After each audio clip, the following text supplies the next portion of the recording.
لەگەڵ نێزیکبوونا ڕۆژە هەڵبژاردنان کاندیدین سەرۆکاتی ئەمریکا پەیامن جودا ji bo nehêlana korona digehînin dەنگدەران. Navdarên partiyan û kesûkarên herdû kandîdên serokatiyê banga dawiya piştevaniya dەنگدەران dikin.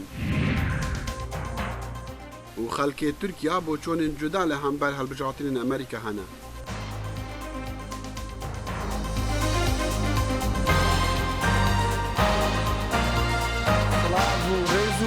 دەمان خۆش دەگەڵ کورد کۆنێکشن ji dengê Amerîka li Washington.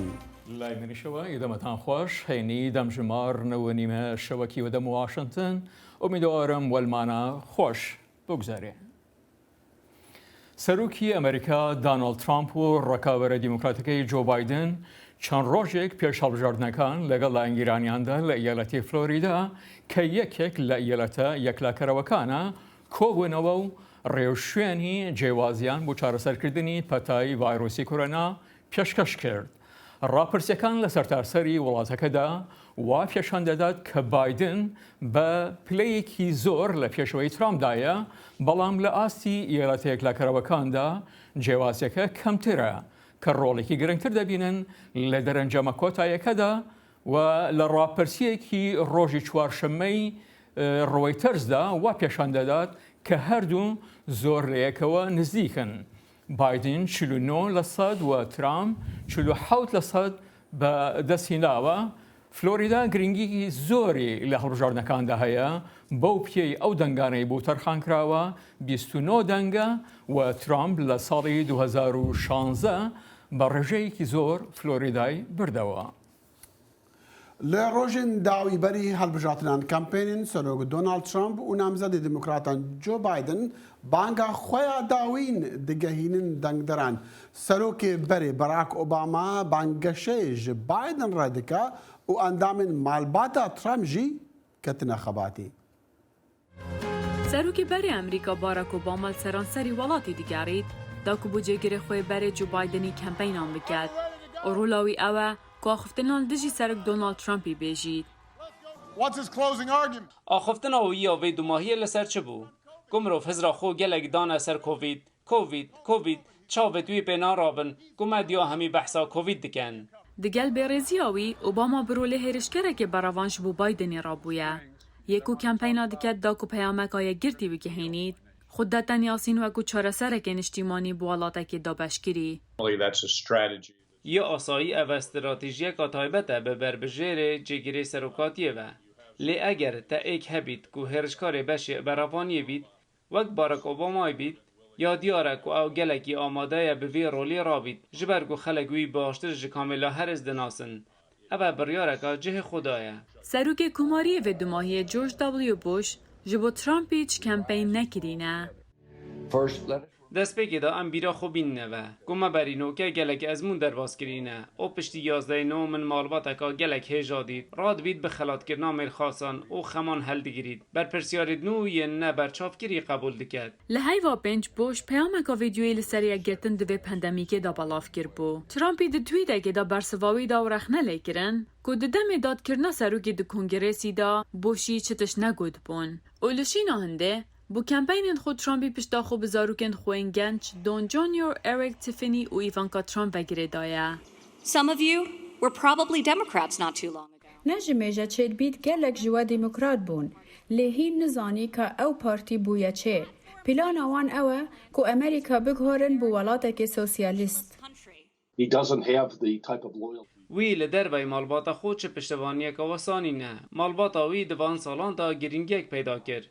Wesa diyar diket ku gelek piştîvanên wî dixwazin ku kur û keçên wî li kempeynan bibînin. Her wisa hevjînên herdû berbijaran jî beşdarî kirîne û Jill Biden ya çalak bûye di kempeyna da. Demê Joe dibe serok, tu nema nûçeya xwînî û serê xwe bihejînî. Xanımayekî Amerîka Melania Trump piştî çareser bû ji vayrosê korona li roja sêşembe beşdarî kempeynekê da kiriye. Spas ji bo piştevanî û viyana we demê ez û xêzana xwe tu jî COVID-19 bûyîn. لە ڕۆژە شەمبێ ئۆباما دەتگەل بایدنی لویلایەتە میشیگن بەشداریەت کەمپەینەکێدا کرد و ترامپ دێ کەمپەینەکی ئەڤرل میشیگن ویسکانسن مینێسۆتا دەگەل کاندیدên کۆماری هەڤرکێژ بۆ جیڤاتا سیناتۆران کرد. هاوکارمان یەکە بەرزەنجی لە یەکێک لە بنکەکانی دەنگدان لە شاری هارسنبرگ لە ئیالەتی ڤیرجینیا ڕاستەخۆ لەگەڵماندایە. کاکە هەبیانیت باش دەتوانی وێنە یەک بە بینەرانمان پێشان بدەیت لە بنکەکانی دەنگدانی ئەو شارەدا پرۆسەکە چۆن بەڕێوە دەڕوات؟ سپاس کاکەجانی و سپاس بۆ بینەران و بیسەرانی خۆشەویستی دەنگی ئەمریکا. من لە بنکەی هەڵبژاردنی دەنگدانی پێشوەختی شاری هەرسنبرگم. ئەلبەتە ئەوانەی کە لە پشتمەوەن دوو گروپ هەن، یەکێکیان کەەوە بانگەشە بۆ بایدنە کاریش بۆ بانگەشە بۆ ترامپە کات کەەوە لەگەڵ ئەو کەسانی کە دێنێ رەقسەیان لەگەڵەکەن پێشەوەی پسپێژورە بۆی کۆمەکیان بکەن کە دەنگ بە کاندیدێکی تەواوەتی بن. ئەلبەتە هەڵبژاردننی پێشوەخت لە ئەمریکایە سیاسەتێکی زۆر حەکیمانە بوو کە توانیان وەکو چارەسەرێک بۆ خۆپارێزی لە کۆرۆنا ڤایرۆس هەروەها یارمەتیدانی خەڵک کە بە کاتی خۆیان بتوانن بچن لە پرۆسەی دەنگانە بەشداری بکەن. ئەلبەتە من لە راپۆرتەکە کە باسم کرد دوێنێ من لە ویلایەتی هەم ڤێرجینیا لە فێرفاکس کاونتی بووم کە ئەو شارە شڕی دانیشتوانی پێوە دیارە لەبەر لە راپۆرتەکەشا ئەبینن ئاپۆرایەکی ێزگار زۆری هاوڵاتیان هەیە کەوا پەرۆشن بۆی دەنگەکانیان بدەن. یەکێک لەو خاڵانەی کە من زۆر گرنگە بەلام بووە بەشداریکردنی دەنگدانە لە پرۆسەیە لە زانکۆی جیمس مادیسن شتێن گافەردان وەکو ڕێکخراوێک توانیوێتی زۆرترین گەنج لەم هەڵبژاردنە بەشداری بکات. یاحێ بەرزەنجی لە بنکەی دەنگدانەوە ئێستا شێش دەچینە لای راپۆرتەکەی کە بۆمان ئامادەی کردووە. لەگەڵ نزیکبوونەوەی ڕۆژی دەنگدانی سەرۆکایەتی ئەمریکا تا دێ هەڵبژاردنی پێشوەخت ئاپۆرا دەبێ بنکەی دەنگدان لە شاری فێرفاکس جمەی داهات. دەنگدان مافێکی سڤیلیە و زۆر گرنگە. شانازی دەکەم کە ئەم ساڵ کچەکەم بۆ یەکەمین جارە دەنگ دەدات. لەو باوەڕەدام ئەم هەڵبژاردنە زۆرترین دەنگدەری هەیە بە تایبەتی گەنجان. دەمەوێت دەنگ بدەم هەتاوەکو گۆڕانکاری زوو ڕوو بدات. ئەوە شتێکی تایبەتی خۆما کە بەکێ دەنگ دەدەم، بەڵام دەنگ بە ترەمپ دەدەم لەبەرەوەی ئەو کاردارە و منیش کاردارم لە ڕووی ئابووریەوە لە جۆ بایدن باشترە. بە پێی ڕاوسەرنجی دەنگدەر هەرچیەک بەرنامەی کارەکەی سەرنجبەر بێت سەبەتەی دەنگەکانی پڕ دەبێت. ئیدی دەنگدەر دەبێ ئاوها بێت. یەکەم جارە دەنگ دەدەم. هەسوکەوتی ئەم حکوومەتە وای لێکردوون بەشداری بکەم. هیچ شتێکم بەدڵ نییە. هەوڵ دەدەین گۆڕانکاری لە حکوومەتدا بکەین. ئەم سەرۆکەی ئێستام خۆش ناوێت. دەنگم داوە بە بایدن لەبەرەوەی وای دەبینم ترەمپ سەرکردەیەکی باش نییە بۆ وڵاتە. لە سەردەمی سەرهەڵدانی ڤایرۆسی کۆرۆنا مەترسیەکانی بەهەند وەرنەگرت. لە هەڵبژاردنەکانی ڕابردوو توێژی گەنج بەشداری کەمتر بووە لە چاو ئەم ساڵ. بەڕای ئەم مامۆستای زانکۆیە دەبێت سیاسیەکان ئەم توێژە زیندووە فەرامۆژ نەکەن. بە گوێرەی تەمەنی خۆم کە بیست بێتم ئەمە گرنگترین هەڵبژاردننی ژیانما. خەڵک بەگشتی دەنگ دەدەن. گرنگە وا بکەین خوێندکارانی زانکۆ گەنجان بەشداری بکەن و دەنگ بدەن. ئەگەر ئەم جارە بەشدار بن بۆ هەڵبژاردننی ئایندە بەشداری دەکەن. دەنگدان دەرەچێکی ناوازەیە بەشداریکردنە لە دیموکراسیەتدا. گەنجەکان پەرۆشن، منیش بە جۆشەوە کاریان لەگەڵ دەکەم. بیرۆکەیەکی گەورەیە بە کەسایەتی کەوتووە. هەندەڵێن دەنگدانمان هیچ سوودی نییە. بەڵام لە 2020دا دەنگکێشی خۆی هەیە. دەتوانیت ئاراستەی حکومڕانی لە وڵاتە بگۆڕین. ئێمە وەک گەنجی تازە دەنگدەر دەتوانین گۆڕانکاریەکی گەورە لە دەنگداندا بکەین. لە زانکۆی جیمس مادیسن لە شاری هارسنبرگ زۆرێک لە خوێندکاران یەکەم جارە دەنگەدەن. کردنەوەی سنتەرێک بۆ هاندانی گەنجەکان بچن بۆ دەنگدان وەگەڵێن کاری خۆی کردووە. ئیشکردن لەگەڵ ڕێکخراوی ستودنت گەڤەرنەر وە لێ دەکات زۆر پەرۆش بیت بۆ بەشداریکردن لە دەنگدان و هاندانی گەنجان ناونووسکردنیان تا بچن بۆ دەنگدان. لە ئەمریکا دەژین و حکوومەتێکی دیموکراسیمان هەیە گونجاوە بۆ هەموو هەوڵاتیەک بەشداری ئەم پرۆسەیە بکات. لە هەموو قوتابخانەکان و لەناو زانکۆکاندا هەوڵمانداوە زۆرترین گەنج ڕازی بکەین بەشداری بکەن بەبێ ئەوەی گوێ بەوە بدەین دەنگ بە چ لایەک دەدەن. چەند ڕۆژێکی کەمی ماوە پەیامی ئەمریکیەکان دەگاتە گوێی سیاسیەکان کە پاڵیوراوی سەرۆکایەتی بایدنە یان ترامپ. لەم هەڵبژاردنە زرمەی پێی توێژی گەنجیش بەڕێوەیە یەحیا بەرزنجی دەنگی ئەمریکا شاری هەرسنبەرگ لە ویلایەتی ڤێرجینیا لێ تورکیەژی بالا خەڵکی باش کەتیە سەر هەڵبژاردنین سەرۆکاتیە ئەمریکا هەفدەمی بلندبوونا گرژیان ئاستی گرژیاندنێ بەرە واشنگتن و ئەنکەرێدا.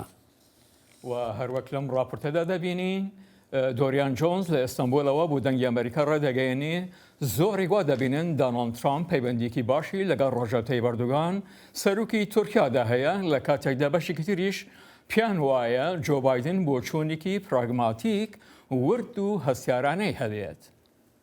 سەرۆکی تورکیا ڕەجەب تەیب ئەردۆغان گرژیەکانی نێوان ویلایەتە یەکگرتووەکان و تورکیای زیاتر کرد و ئەمە وا دەکات واشنگتن بیل لە سەپاندنی سزا بەسەر تورکیادا بکاتەوە.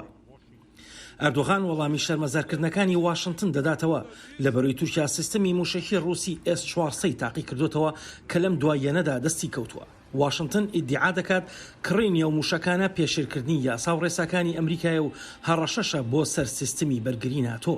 هەڕەشەکە بەهێزتر بووە بۆ سەپاندنی سزاکانی ویلایەتە یەکگرتووەکان بۆ سەر تورکیا کە ئەندامی ناتۆیە هاوکاتە لەگەڵ قوڵبوونەوەی پەیوەندیەکانی تورکیا لەگەڵ رووسیادا. بەڵام شیکەرەوەکان دەڵێن لەگەڵ خراپبوونی پەیوەندیەکانی ئەمریکا و تورکیادا بەڵام پەیوەندی نێوان ئەردۆغان و ترامپ لە قوڵبوونەوەدایە.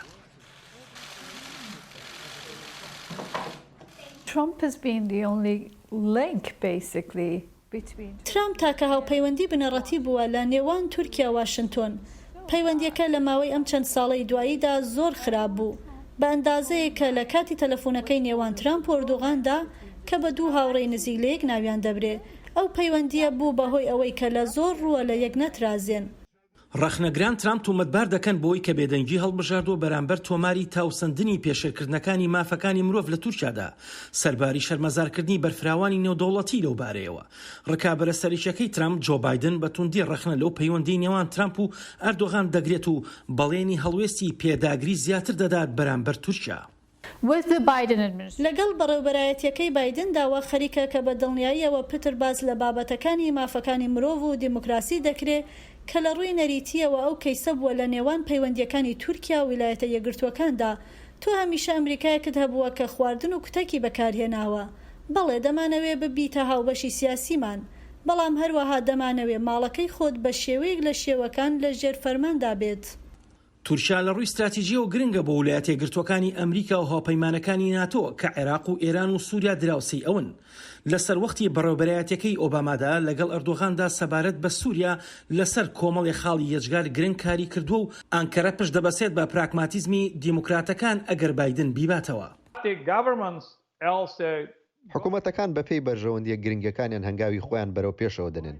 بەرژەوەندیەکانە لە ناوخۆدا نەوەک تەنها لە ناتۆ بەڵکو لە ڕۆژهەڵاتی ناوەڕاستیش بەبێ تورکیا لە توانایاندا نییە هەنگاوی بەرەو پێش بهێنرێت لە ڕۆژهەڵاتی ناوەڕاست و دەریای ڕەشدا. بە هەر حاڵکی هەڵبژاردنە سەرۆکایەتەکەی ئەمریکا دەباتەوە وا چاوەڕوان دەکرێت ئەوەی پێویستە لەگەڵ تورکیادا بکرێت یەکێک دەبێت لەو پرسە هەرە فشارهێنەر و ئاڵۆزانەی لە ماوەی ئەو 4 ساڵەی داهاتوو. و راپۆرتەکە دۆهەیە نیویۆرک تایمز ئالۆزی ژێ کەمپێنە سەرۆک دۆناڵد ترامپ ڕاپەیداکردە ڕۆژنامە ڕادگەهی نەکو سەرۆکی کاریگەری خستیە سەر وەزارەتە دادەی یا ئەمریکا داکو لێکۆڵینێ لەسەر بانکەکە تورکیە نەکە گەلو ئەوێ کاریگەریە خراپ بکە سەر پشتەوانیا ترامپ یانژی بایدن وێ قازانجی ژوێنا بکە بمەڕە گران ئۆزجان نوێنەرێ پارتیا دموکراتیکە گەلان لێرە لە واشنگتن سپێدە باش کەکی گران گەلۆ 3 ڕۆژان بەری هەڵبژاردنان وێ راپۆرتان نیویۆرک تایمز وێ چەندی کاریگەری هەبە.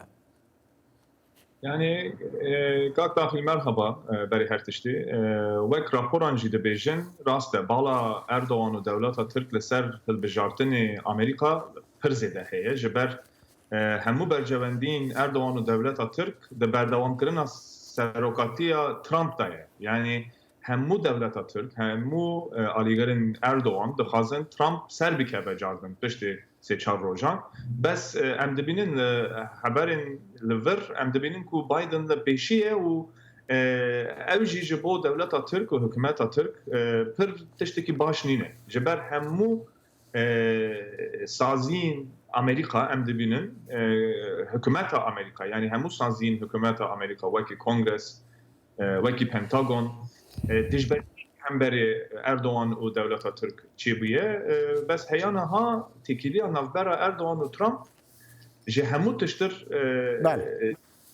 yani û heyana jî Trump vala derxist hemû sazîn Belê kekî giran yani bêguman medî wesa têgeştinek wesa heye û diyare jî rastî ji her ew peywendiyên Tirkiya û Amerîka bitir dihatin dîtin yan pîvan li ser astê peywendiyên Erdogan û serok Trump. Eger hatû Biden bibe serokê dahatî wê paşeroja wan têkeliye nêvbera Ankarê û Washingtonê bi çi awayî bin? Niha me dît ku di salan başî de yani piştê ku Trump hatibû hilbijardin û ket nav koşka spî me dît ku ew sazîn hikûmeta Amerîka derveya koşka spî wek Pentagon wek Kongres hemû hemberê Tirkiye pozîsyonek girtibûn û hemû pêngavek dixwazin bavêjin dijbera Erdogan û hikûmeta Tirkiye bes me dît ew têkiliya navbera Erdogan û Trump wisa bi hêz bû û ser esasekî pir jî ahlakî çênebû hemû destên ku Kongres û Pentagon pêngavek û ew dixwast bavêjin hemû vala derxistin Trump hemû vala derxistin bes em dibêjin ku piştê Biden bikeve koşka spî êdî ew têkilî di navbera Trump û Erdogan qut dibe û di nav koşka spî de serokekî ku ne têkiliya wî bi Erdogan ra qasê Trump baş e û em wisa difikirin ku Amerîka siyasetê Amerîka hembera Tirkiye û hikûmeta Erdogan bi taybet ew ê tund bibe. Belê ew tundî wê çi be? Wê di çi az dabe wê bi çi şêweyî be?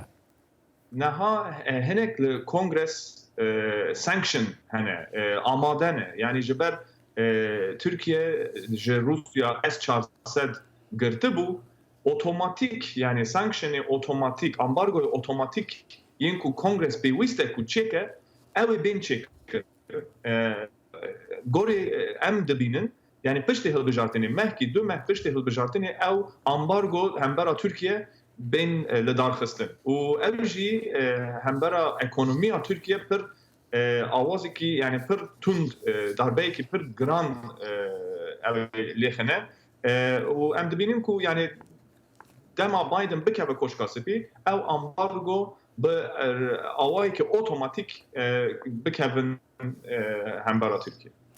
Kekî giran bi kurtî ev tişta di bera wekû dibêjin koşka spî û Tirkiye'da û astê peywendiya bi rengiya di saziyên diyên Amerîka'da Tirkiye çawatî dîtin yani bawriyata wê çi be wê piştevaniyê li serokekî nû yan şêwazekî nû peywendiya bikin yan ne?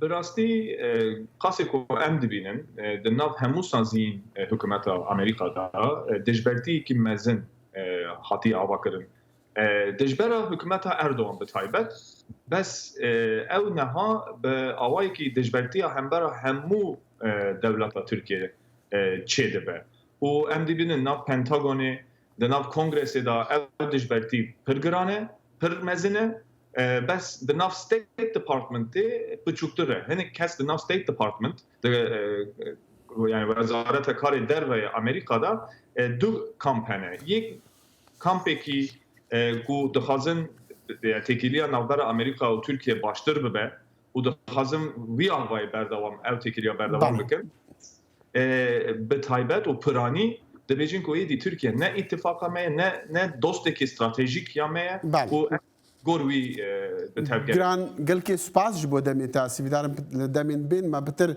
dem heban bitir li ser vî babetê giring baxivin giran Ozcan nûnerê Partiya Demokratîk a Gelan li Washingtonê bi me rebû spas.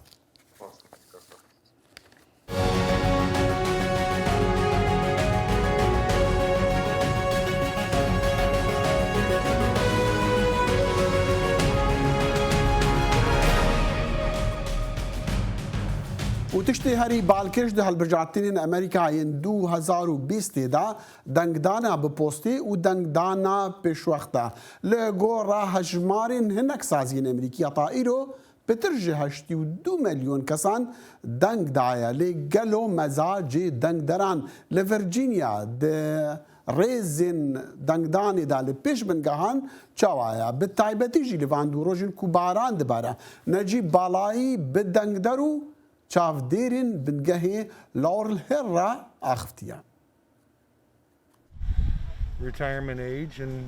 ئەوەی باندورێکی مەزن لە سبە ڕۆژا من بکە ئەس نێزیکی ئەمرێ خانە نشینێت دەبم دیگەلێک باندور لەسەر سبە ڕۆژا من هەبە خۆ نێزیکی ئەژندا دونالد ترامپ دەبینم ژبەر و ئەس ژە سۆسیالیزمێ و مارکسیزمێ دەترسم. ئەس ئۆلیگارۆ چاپۆنم ژبەر و ئەو پشتەوانیە خوندکۆرە دکن و هەروەسا پشتەوانیە ژنە پێشڕۆژەمە سەر هەندێت ڕاستن کۆکی دێت وان هەڵبژاردن و سەرکەوت و کیدێ سەرکۆتیە دەستخوڤەئینێت. Vê kawntiyê û li hemî deverêndiyê hejmara dengderan di pêşbîniyamedan nebû. Amadebûna dengderan li ser sindoqan zêde ye. Wekî we jî dît îro baran jî bû û rewşek tangaviyê jî hebû wek dibînin ku gelek kes di rêzê dane. Em keyfxweşîn ku zêdebarî baranbarînê xelk hatine û armanc a ku xelk ternebin û bizihabûn dengê xwe bidin. Da ku pisûlê wan ternebin û skêner bişê wan bixwînît. بەڵێ نەجیب یعنی ji binî van gotinan xelkê dî kesên dî çi dibêjin tu çi dibihîsî؟ بله دخیل وقت زانی ام نها تجی گوت لورال هیل یعنی سرگیری گلک سارا ایرو ل دمک وام گهشتی نویدر که چندین کس نهال پشت منه لرزه کومبونه اتوزانی کوهش ساعتک و تشتکی دی دست بکن جبو دنگدانه لدی سانجی خلق هشنکه ها نوی سرمایه ما گوت وان مجواب پرسی او چد بیجن دبیجن کو برویه که مدوید بهین ام خو به حاضریا خو دنگی بدین دا کو دنگین من نفوت جبر کو ام وان هەڵبژاردنان گەلە گرنگ دبینین او دترسن ما گوت جی کو ریکا الکترونی ریکا پوست هيا گوتی ام دترسین کو دنگی ما بفوت یان جی نگه راستیا خوش برویه که او به شوق و به جوش تنسر يعني بنجهن دنگدانه و پیش وقت دنگی خود دادن هروسا امج برپرسین بنجه پرسین هاجی برپرس بنجه الجمعه برز گری کلینگر اویجی گوتی کو حتی کو صبح ساعت 5 به صدان کس دل ویدر که وی بنجه ریزه کفن ریزا دنگدانه و دنگی خوب بدن. بله هەڵبەت ڕۆژمانەش بۆ هەڵبژاردنە نەجیب سپاس نەجی باڵای لە بنگەهەیە لاوڕل هیل گۆلف کلاب لە ڤرجینیا سپاس.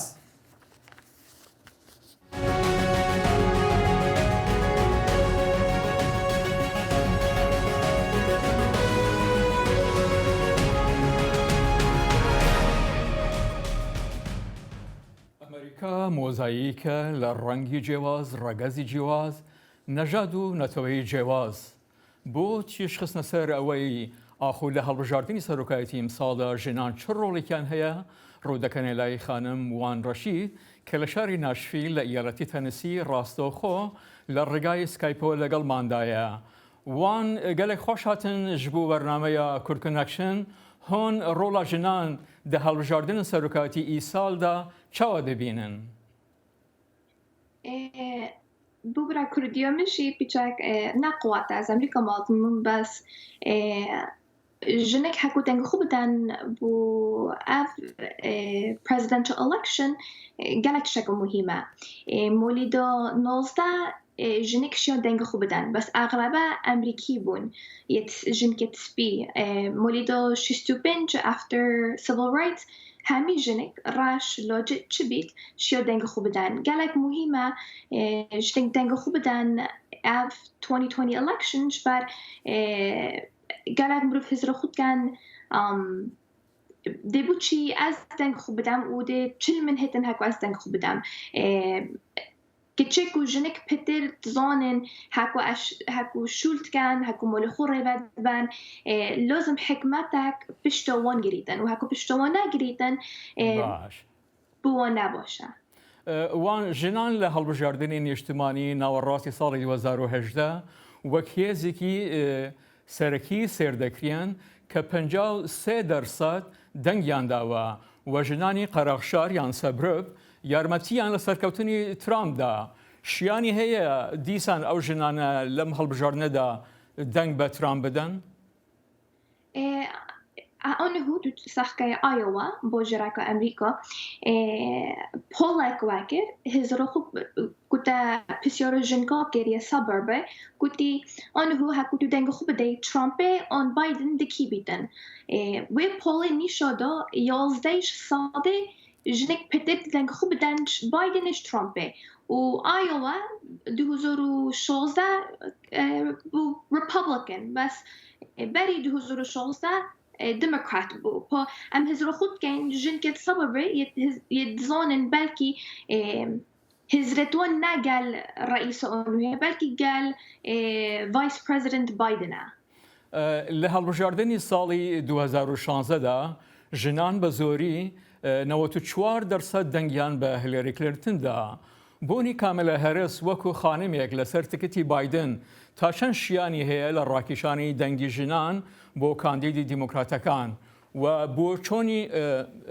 بۆ کاندیدی دیموکراتەکان ئەس بم هزرۆ من خۆ گەلک مازنە ژبەر هەکوتو هزرۆ خۆکەی چۆر ژنکت بۆ VP و پرەزیدنت هەکو تقدیم کرد دو بنا رئیس أمريكا سيجوان چورو ديمقراط بون مالی دا نوتو 72 حتی 2016 تو دبینی اغلبه جنکت هکو ريرد بان هكو كامبين دوات كان اغلبها ديمقراطن وبايدن جي تدبيني هما امريكا همي و 25 صادي بتر جنك حاجت كان حاج ترامبت كان فاز بم كانديدسيا كامالا هاريس بتا في بي قالك بوشا بو بايدن ابل بتر جنك همي ناو د فوت كان وان بوچی ژنان دەبێت دەنگ بە ترامپ یان بایدن بدەن و ژنان بەگشتی و ژنانی کورد لە شاری ئێوە لە ناشفیل تا چەند لەم پرۆسەدا بەشدارن؟ لازم ژنێک هێزرە خوب کان مشکلتوان چنە هەکوت ڤێت چن شول کان مۆلت خو ڕێدابان و ئاغلبا لازم تو سەخکەیە هەکوت ترامپ ئۆن بایدن ده هوریتا کد بوان مشکل ها هکو هوریتا نکردن دوشی پاشی هجمری دکی بودن خوب بدهی باشه وان رشید سبرکا بینکیا افندی فاوندیشن لناشفیل گلک سپاس کو بمرابوی ممنون و افبو بابەتی مین وی جاری برنامه کورد کۆنێکشن هەتا جارێکەدی دەگەینەیەکی ویا ساغی و سلامەتیە ژوارە دەخوازین بمێنە خۆش دوا